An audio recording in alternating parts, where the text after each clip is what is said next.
Hello everyone, कैसे हैं आप लोग। स्वागत है आप सभी का दीप बिहार की यूट्यूब चैनल पर। मैं हूं आदित्य रंजन और आज हम लोग एक बार फिर से आपको लेकर चल रहे हैं फिजिक्स क्लास 10th चैप्टर 1 परावर्तन।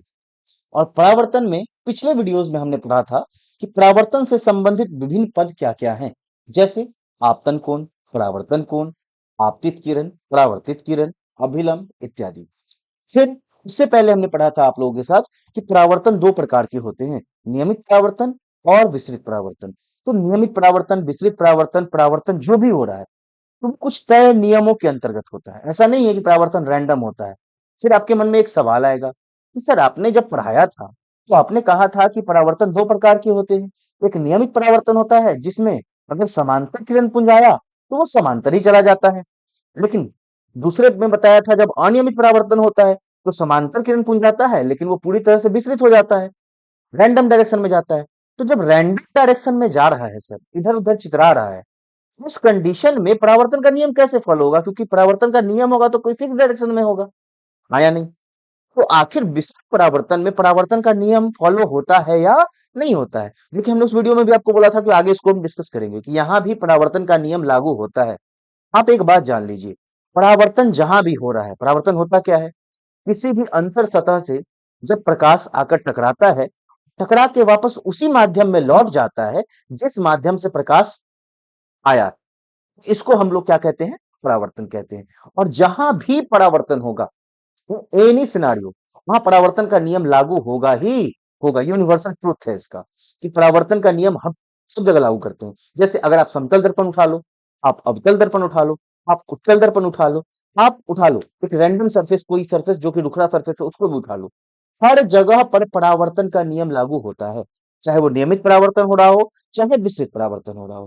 कैसे होता है इसको इस वीडियो में हम लोग आगे समझेंगे।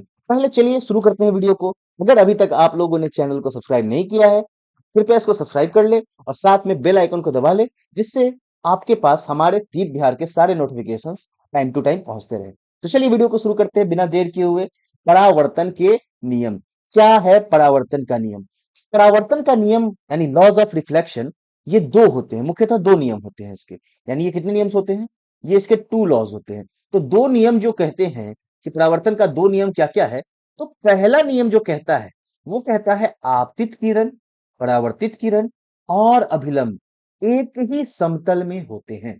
इसको हम लोग समझेंगे अभी कि एक ही समतल में होने का मतलब क्या है, what is being in a plane. तो जब भी हम लोग इंसिडेंट रे, रिफ्लेक्टेड रे और नॉर्मल की बात करते हैं, तीनों एक ही प्लेन में होता है। मतलब वो तीनों को जब आप डालिएगा जाल, मान लीजिए कि ये कोई सतह है, मान लीजिए कि ये कोई सतह है और इस पर एक किरण आई, तो जब बेंड होके जब किरण फिर वापस लौटेगी तो ये दोनों एक ही तल में होगा, इस पे कोई कर्व नहीं होगा, कोई मुड़ान नहीं होगा। जिस तल में आया है उसी तल में लौटेगा। अगर ये इस डायरेक्शन से आया है तो ये इसी डायरेक्शन में जाएगा और ये दोनों एक ही प्लेन में होगा। इस पर लंब भी खींचिएगा तो वो भी उसी प्लेन में होगा। यानी तीनों के तीनों एक ही तल में होते हैं। आगे इसको हम लोग एक फिगर से भी समझेंगे, फिलहाल इसको हम लोग एक बार पहले थ्योरेटिकली पढ़ लेते हैं। दूसरा नियम क्या कहता है? आपतन कोण जो होता है वो परावर्तन कोण के हमारे बराबर बराबर होता है। मतलब कि आई हमेशा आर के बराबर होता है। यानी आई जो है यानी आपतन कोण और आर जो है परावर्तन कोण, दोनों का मान, जैसे अगर मान लीजिए कि आई का मान अगर 30 डिग्री है तो आर का मान भी कितना डिग्री होगा? 30 डिग्री होगा। और हम लोग आपतन कोण, परावर्तन कोण वगैरह पिछले वीडियो में जान लिए हैं। तो ये परावर्तन के दो नियम। पहला नियम क्या बोला? कि आपतित किरण, परावर्तित किरण और अभिलंब तीनों एक ही समतल में होते हैं। और दूसरा नियम क्या बोल रहा है? कि आपतन कोण का मान और परावर्तन कोण का मान दोनों हमेशा इक्वल होता है। जितना आपतन कोण उतना ही परावर्तन कोण। क्लियर है? क्लियर है बच्चों?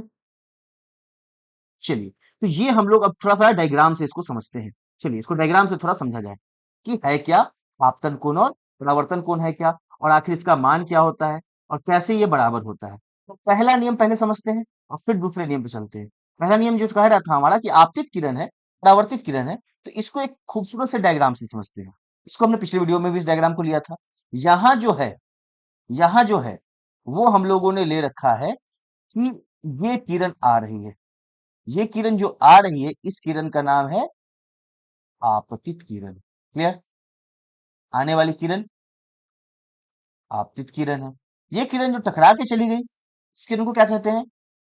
करेक्ट, परावर्तित किरण, ठीक है, ये परावर्तित किरण है। अच्छा, ये जो बिंदु है, जिस बिंदु पर किरण आकर टकरा रहा है, इसको क्या कहते हैं? इसको कहते हैं आपतन बिंदु। क्या कहते हैं इसको? इसको कहते हैं आपतन बिंदु। बहुत अच्छा, आपतित किरण आ गया। अच्छा, ये जो हमने डॉटेड लाइन बनाया था, इसको हमने बताया था, इसको क्या कहते हैं? अभिलंब या नॉर्मल, इसी को कहते हैं। ये दर्पण पे 90 डिग्री होता है, इस दर्पण पे ये 90 डिग्री होता है, ये अभिलंब कहलाता है। और हमने बताया था कि अभिलंब के साथ जो कोण होता है, इसको क्या कहते हैं? अपतन कोण। और अभिलंब के साथ जो परावर्तित किरण का कोण होता है, इसको क्या कहते हैं? परावर्तन। इतनी बातें हम लोग पिछले वीडियो में कर चुके हैं। आज हम लोग समझेंगे कि ये जो आपतित किरण है, ये जो अभिलंब है, और ये जो परावर्तित किरण है, तीनों एक ही तल में होने का क्या मतलब है? क्लियर? तीनों एक ही तल में होने का क्या मतलब है? इसका मतलब कि अगर आप एक पेपर डालिएगा, प्लेन पेपर डालिएगा, उस पेपर पर आपतित किरण भी आ जाएगा, अभिलंब भी उसी पर आ जाएगा, और परावर्तित किरण भी उसी पर आ जाएगा। इसको एक और खूबसूरत से डायग्राम से समझते हैं। ये वो डायग्राम है, जरा गौर से देखिए। ये टॉर्च से रोशनी आई, और टॉर्च से दर्पण से टकराने के बाद टकरा कर रिफ्लेक्टेड बीम गई, यानी टकरा कर जो ये किरण पुंज गया। तो ये दोनों जो है, बिल्कुल आमने सामने, एकदम बिल्कुल एक प्लेन में है। ऐसा नहीं कि टकराया और टकरा के तिरछा हो गया, नहीं हो सकता है, पॉसिबल ही नहीं है। आप हमेशा आपतित किरण और परावर्तित किरण को एक ही समतल में पाएंगे। अभिलंब भी उसी समतल में होता है। यानी ये जो बीच वाला लाइन आपको दिख रहा है, ये बीच वाला जो लाइन दिख रहा है आपको, नॉर्मल लाइन, यानी अभिलंब वाला लाइन, ये लाइन और ये लाइन एक प्लेन एंगल बनाता है। इसमें कोई भी झुकाव अलग तरह का नहीं होता, एक प्लेन वाला झुकाव होता है। तो ये पहला पॉइंट क्लियर हो गया। अब दूसरी बात जो थी यहां पर, वो ये थी कि जितना कोण ये बनाएगा, उतना ही कोण ये बनाएगा। यानी आई का मान और आर का मान, दोनों का मान बराबर होता है। यानी एग्जाम्पल से इसको समझते हैं, इसको एक एग्जाम्पल से समझते हैं। क्या होता है एग्जाम्पल से, इसको हम लोग थोड़ा सा समझने का प्रयास करते हैं, थोड़ा सा इसको समझने का प्रयास करते हैं। पहले इसको क्लियर कर देते हैं हम। चलिए, और इसको हम लोग बहुत ही खूबसूरत एग्जांपल समझेंगे।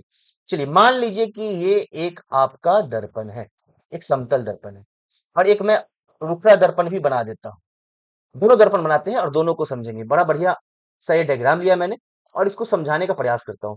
मान लीजिए कि यहाँ एक किरण आया, ये आपतित किरण है, और टकरा कर बिल्कुल स्ट्रेट लाइन में चला गया, ये परावर्तित किरण है।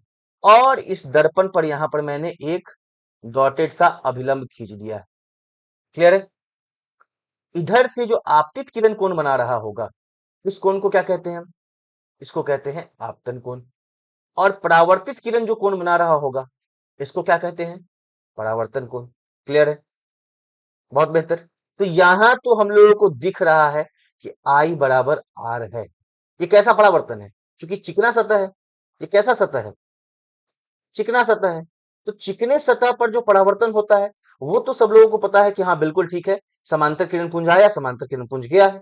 लेकिन जब हम बात करते हैं किसी रुखड़े सतह का, तो यहां किरण आता है ऐसे, स्ट्रेट लाइन आया, लेकिन एक किरण ऐसे भाग गया और दूसरा किरण ऐसे भाग गया, तीसरा आएगा तो कुछ और भाग जाएगा। तो ऐसा जब हो रहा है, उसको हम लोग समझने का प्रयास करते हैं। उसको हम लोग क्या समझने का प्रयास करते हैं? उसको हम लोग समझने का प्रयास करते हैं। इसको पहले क्लियर करने दीजिए, फिर हम लोग आगे बात करते हैं। चलिए, तुम भी चले जाओ बच्चा। हाँ, तो ये जो है कि किरण है, तो आखिर इस किरण का क्या महत्व है? तो हम इसको अब थोड़ा सा बड़ा करते हैं। देखिए जरा, इस तरह से ऐसे, ये रुखड़ा सतह है, ये ऐसे ऐसे ऐसे। तो जरा गौर से देखिए, एक किरण मान लीजिए कि यहां आकर टकराया, हाँ या नहीं? तो ये समतल पार्ट पे टकराया, तो ये टकराकर बिल्कुल ऐसे निकल गया, हाँ या नहीं?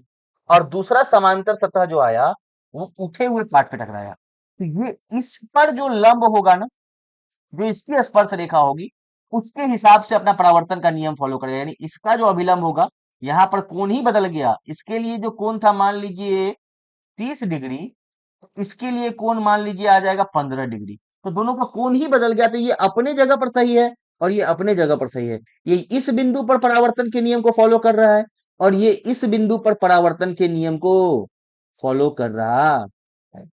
क्लियर है? दोनों अपने अपने बिंदुओं पर, जहां पर टकरा रहे हैं, वहां पर अपने अपने बिंदुओं पर परावर्तन के नियम को फॉलो कर रहे हैं।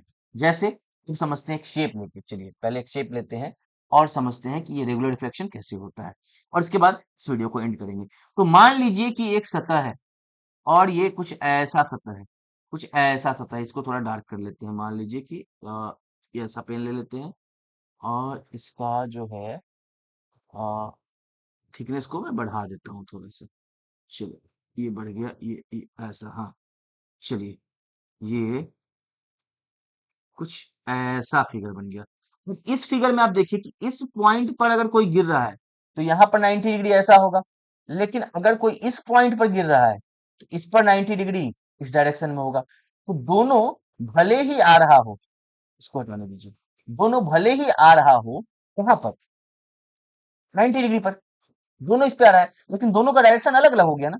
ठीक उसी तरह से अगर यहाँ कोई किरण गिर रहा है तो इसके लिए कौन कुछ अलग है, किसी सेम डायरेक्शन में आता हुआ किरण यहाँ पे गिर गया अगर, तो इसके लिए थीटा का मान बदल गया। इसके लिए थीटा 1 हो गया, इसके लिए थीटा 2 हो गया। तो दोनों के लिए जब कोण ही अलग अलग हो गया तो थीटा 2 है, तो यहाँ से जो परावर्तन होगा ना वो भी थीटा 2 ही होगा।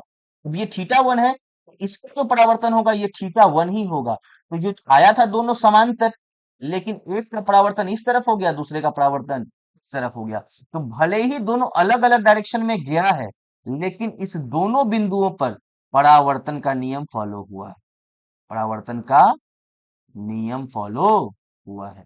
तो बच्चों ये था आज का वीडियो, जिसमें हम लोग परावर्तन के दोनों नियम के बारे में जाने। पहला नियम क्या कहता है कि आपतित किरण, परावर्तित किरण और अभिलंब एक ही समतल में होते हैं। और दूसरा नियम कहता है कि आपतन कोण का मान परावर्तन कोण का मान बराबर होता है। तो जल्दी से आप लोग बताइएगा, एक क्वेश्चन मैं आप लोगों के लिए दे देता हूं।